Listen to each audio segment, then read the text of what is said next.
the vagus nerve. Have you guys heard of the vagus nerve? It's part of that. It's the kind of like the king of the parasympathetic nervous system. It really helps your body repair, get into rest and digest. It's the 11th cranial nerve, and it's attached down there in the gut. So one of the ways to stimulate the vagus nerve, which is going to help your body do so many amazing things, repair wise, calming wise, is to get that breath all the way down into the diaphragm. So breathing into your diaphragm is it's like a little spider that's attached there on the diaphragm, that vagus nerve is. So breathing into the diaphragm is going to activate vagus nerve, get it nice and healthy. And having increased vagal tone is going to help you with anxiety, with depression, recovery, as I mentioned, lowered cortisol, all those things. So it's kind of like the king of the relaxation nerve. So it's a good one.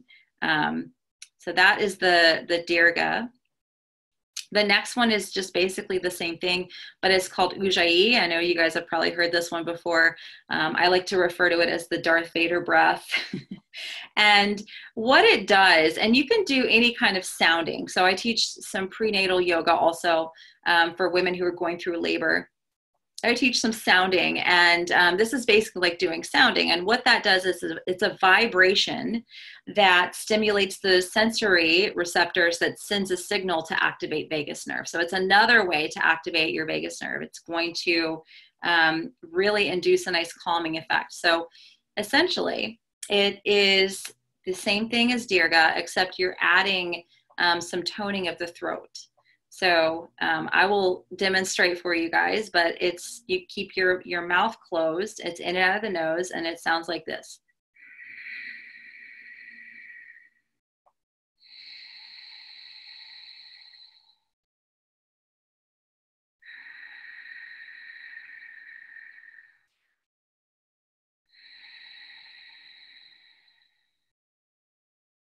Okay, so I'm sure you guys could hear that, but essentially you can use this. I use it a lot in traffic. Since we're not driving right now, I use it more so when I'm having a difficult parenting moment. You can also use it if you do yoga to hold a pose a little bit longer. When I'm doing like a headstand or a standing pose that causes me to kind of like get in there, get really deep, I'll add in that Ujjayi breath because it kind of facilitates a little bit of a deeper focus. You could do it in your workouts also. If you guys are doing any kind of weight training, you could add in your Ujjayi breath.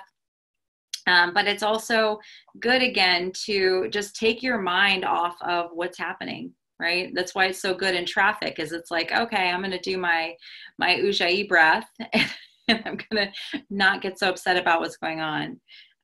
So let's try this one together. You guys don't have to have your mics off, so no one can hear you. Feel free to do it as loud as you like. And I like to envision, it's almost like you're trying to fog up a mirror with your mouth closed. That's the way I like to think of it. So let's, again, just sit back, get comfy, close eyes. And we'll first just begin just a normal breathing pattern in through the nose and out through the nose. And just allowing yourself to, again, soften. And then when you're ready, you can begin that slight little throat restriction, just dragging the breath back across the throat, inhaling. And exhaling, same way. And just continue breathing in, slight throat restriction. And out. Going at your pace. Again, just breathing in and out of the nose, mouth closed. You can almost imagine the breath like the ocean, just simply flowing in, making that nice ocean sound, and simply flowing out again, just like waves of the ocean. And just a couple more.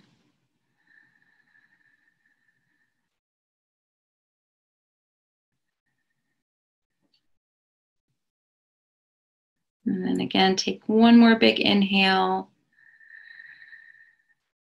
Nice releasing breath, exhale. Awesome, and then just return back to normal breathing in and out of nose. You can open eyes. So yeah, that one's a little funny to do.